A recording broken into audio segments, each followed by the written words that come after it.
Christmas Day. So for today, Joe Jackson at Summerfest tonight. That's why we were playing that song. Yeah, the big bang last night. It was fun. Yeah, it was huge. I heard it from my house. Yes. Happy Thursday, everybody. It sure feels like a Friday, though. Why? Because we have a live studio audience today.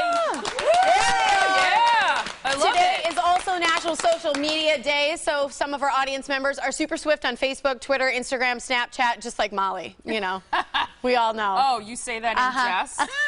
I fashioned myself a social media expert. We also wanted a few parents in our audience today because in just a minute we're going to talk about a topic that I love. It is helicopter parenting. Oh, there we go. Trading you out, Marcus. Yeah, hey Marcus. All right, so who in the audience?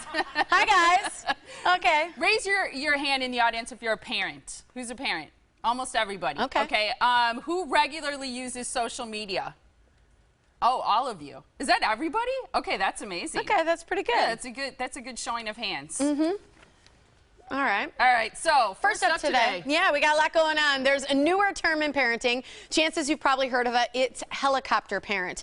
The idea is that the parent hovers over their child, doesn't leave them alone. That's watches right. everything. It's a mom or dad who's overprotective and excessively interested in their child's life. Most experts say it can lead to bad stuff, like kids who lack resilience and parents who are stressed out. That's right. Today we have two moms. Both are the opposite of helicopter parents, and we think they're fascinating, so we had to have them join us here on the Yellow Couch. That's right. Please welcome McCormick. She has 6 kids. What? Yes. She grew up herself, one of 8. She doesn't care if her kids like her because she says she doesn't want any of them thinking they can move back home. How about that? And this is Tracy Polkamp. She has one 23-year-old son. She's a hairdresser and owns a full-service salon. She talks to moms and dads every day who do way too much for their kids, like me, right? She says it's time for them to stop. Yeah. I talked to Tracy Thanks for because being she here. cuts my daughter's hair, and I'm like, you got to be on the show to talk about this.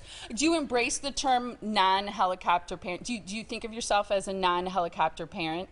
I do think of myself as a non-helicopter parent. And I got 6 kids out there watching right now that are screaming and jumping for joy that the jig is up and that everybody knows that they have a non-helicopter parent. Doesn't bother me one bit. And they look great. They don't look like rebels or out of control first of all, or crazy. that's when they were all little and cute and sweet still, so let's be clear. So There they are. That's pumpkin picking, which most families just go out like a normal family. But my son Connor back there was pumpkin throwing because that makes it so much more enjoyable. So that's the helicopter family that I'm. Now that's a good picture because that's the only time that they will all be clean, pressed, and orderly. And what I love is when you sent me this picture, I can't remember the word you used. Maybe you guys can remember. She sent me this picture, and she's like, basically, like, some of them are cute, others aren't. So if you need to Photoshop any of them, go ahead. Just do whatever you need to do. They all look so close in age. They are. The oldest to youngest is 9 years and 1 week apart. So they are all. The biggest gap is 2 years. Everybody else is less than 2 years apart. Okay, so just to kind of sum it up in a few words, what is your parenting philosophy before we move on?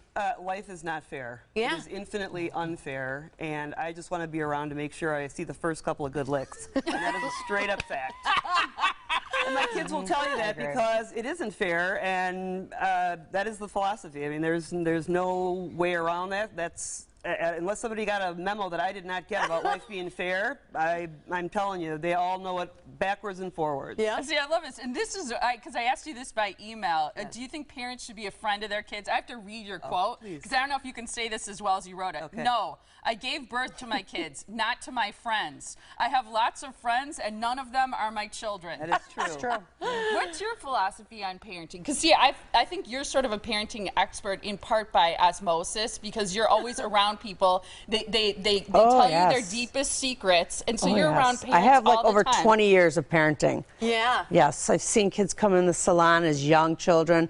Now they're in college, and I've seen how they've grown, how they've shaped the world, how they, you know, they're saving it one person at a time. But with me, I think that I agree a lot with Megan. You have to let them make mistakes. You have to let them fall, and they have to work on their own thing. If you've given them the right tools, they should be able to do it. Yeah. So you sum up your parenting, you're non-helicopter as well. Oh, very non-helicopter. That was a picture of you with your son. Yeah. So cute. You say it Fuad? Fuad. Fuad. Fuad.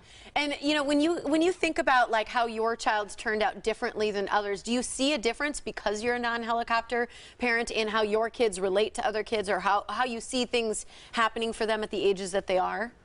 Oh, absolutely. My son, when I was young, I didn't get a car when I was 16. I had to buy my own car when I was 18. My son, I asked him if he wants, get a car. He lives in Texas. No, I don't want the responsibility. What if something happened to it? What if it got stolen? I don't want it. There's all those things that he's thinking of the responsibility because he understands there are so much responsibilities about going to work, working hard. Nothing is free. If it's given to you, there's something behind it. What do you think kids should be paying for as they grow up? Half of everything. Do you? Mm-hmm. Really? I have Camp? I have a kid. Now he's in college. He's not a kid. He's a grown man practically. And when he was in high school, he wanted to get his haircuts from me, and his mom was like, "I'm not paying Tracy's haircut prices. Yeah. They're $46 for a men's haircut." And his mom said, "You're going to pay half." And he said, "It's worth it. I want to go see Tracy." Really? But of course, the tip was on his mom's side. Of course it was. Of The course it gratuity was. went on his mom's side. Yeah. But he learned, and he learned that this is what he has to pay. Yeah, I Right. think that's great. I mean, and you've been cutting his hair forever. Oh right? my gosh, he texts me, "I'm coming in town. Trace, I need my hair. I won't let anybody else touch it." Yeah, but see, they prioritize then Yes. what's important. Getting He a makes his own haircut from you. appointments. He's grown. I mean, in high school, he was making his own appointments. Yeah. What about, let's go, because your kids are a little bit older, but do you think parents should be bringing things to school? So it starts as basic as like bringing them their lunch, their homework, their musical instrument if they forget it. I've never brought a thing to my children at school. Never. Never. Not even their lunch. Not even their lunch. I was just sharing the story last night with my son Liam, who will be delighted to hear his name said on the TV. That when he was in second grade, that the lady from the office called, "Hey, Mrs. McCormick, just wanted to let you know Liam's sitting here and he forgot his lunch." I said, "Is he actually in the office?" And she said, "He is." I said, "Can you ask him why he's having you call me right now?" And she's like, "Actually?" I said, "Yes." And she's like, "Hey, Liam, your mom wants me to ask you why you're having..." And Liam's like, "Oh, yeah, I forgot. She won't bring me my lunch." And I said, "That's exact..." And the lady said, "You're actually not going to bring it?" I said, "He probably won't forget it tomorrow, because if I bring it today, Right. chances are..." And I have to say, which is what I tell people, that's the part of raising children that are successful, independent, strong children, is that, wearing a pair of gym shoes, Grace, when she didn't have any and she had to pull them out of the lost and found box. She told me last night that they were big, chunky shoes that had like a wedge on them from the 70s, because she said there was no hope. There was either I was going to get a mark for not having my gym clothes, or I was going to put on the chunky shoes from the lost and found, and she put on the chunky shoes because she knew I wasn't bringing them. It sounds like not only does it teach kids resilience, because that's one of the problems that they say can hinder kids if you have a helicopter parents, but it teaches them to be resourceful.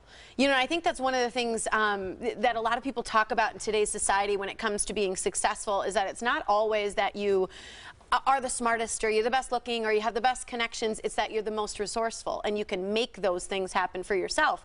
And it sounds like by you guys making them take responsibility for all these things, that's another thing that is the byproduct of what they're learning. It's coping skills. Yeah, Well, that's a great way to put what you say it. is fascinating, because we're all kind of the same generation, and we were raised where we had to work hard and do chores around the house, and our parents didn't bring things to us at school. Why? Because you're around people our age all the time. Why have we become these overprotective parents who I think hover they around our feel they kids? want to give something to their kids that they did not receive as kids. But all these people of Making our up. age are really successful people, and they've worked really hard. They had to work.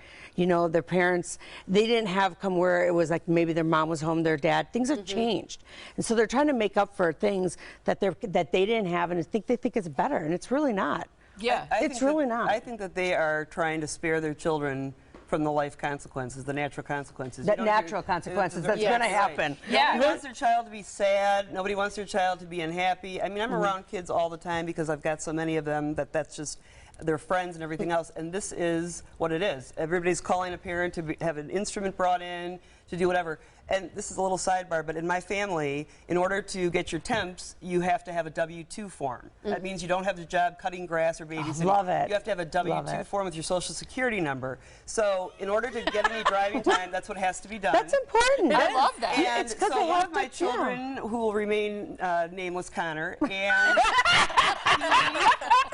a job. Sorry, Connor. He had a job, and then he stopped doing the job because he was in a sport and it interfered with it. So he got his license then, And the day he got his license, yay, he got his license. And I said to him, all right, let's go on home. I'm driving because you don't have a job. And let me just tell you something. By Friday, he had a job. Yeah. And all of my children out of 8th grade have had jobs, real jobs, bagging groceries, doing what you're supposed to do, being responsible for a boss. What about waking up your kids, being their alarm clock? It's time to get up. Oh, I told you it's time to get up 15 minutes before school. Yeah, I'll, you know, and I'm changing that at my house. Right. But what do you think about getting kids out of bed for school or They work? have an iPhone.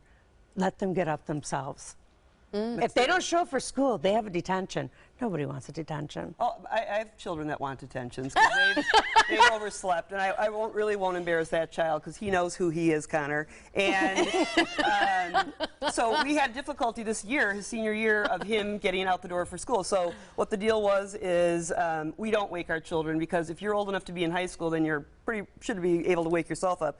So Connor, resourceful. Yeah. So the rule is if you are late to school, I mean, Connor, noon, wake up, whoa, the day is gone, I've missed 4 classes. But you can't use the car that day and you can't use it the following day. So resourceful Connor. I pulled into my house one day, I'm walking in, I see some beautiful black fancy car pulling in my driveway. I'm like, whose car is that? That's my Uber ride to school. Absolutely. Knew it. I knew it. He Ubered himself to school. From my house, by the way, to our high school is only $4. So it was well invested. But $4. $4. Nice. Yeah. So he's figuring Very it out. nice. Okay, we're out of time, Yep. but just in one word, yes or no, do you monitor your kids' social media? Yes.